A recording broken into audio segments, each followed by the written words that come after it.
আওয়ামী লীগের 17 বছরের নির্মম নির্যাতনের কথা আপনাদেরকে এবং এই উকিয়া টেকনাফের মানুষ জানে। তারা এখানে আমরা সীমান্তের মানুষ, আমাদের কোনো অধিকার নেই, এখানে আমাদের কোনো নিরাপত্তা নেই।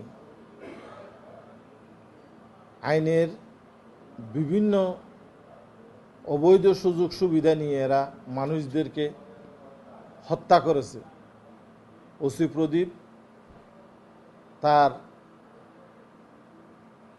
প্রশাসনের নাম দিয়ে বিভিন্ন মানুষজনদেরকে ধরে নিয়ে নির্যাতন করেছে, ক্রসফায়ার দিয়েছে।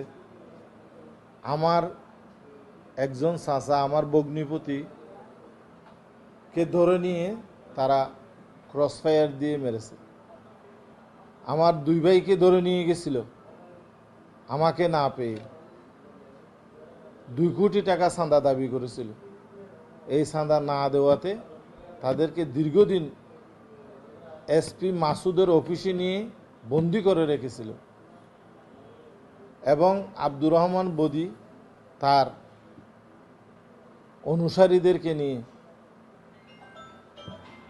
তার গাড়িতে সে নিজেই গুলি করে আমার নামে মামলা দেওয়া হয়েছে। আমার পেট্রোল পাম্পে হামলা করা হয়েছে, আমার মার্কেটে ভাঙচুর করা হয়েছে, অগ্নিসংযোগ করা হয়েছে, লুটপাট করা হয়েছে। আমার বিরুদ্ধে 77টির অধিক মামলা আছে। এইভাবে এই সীমান্তের মানুষের কোনো নিরাপত্তা নেই।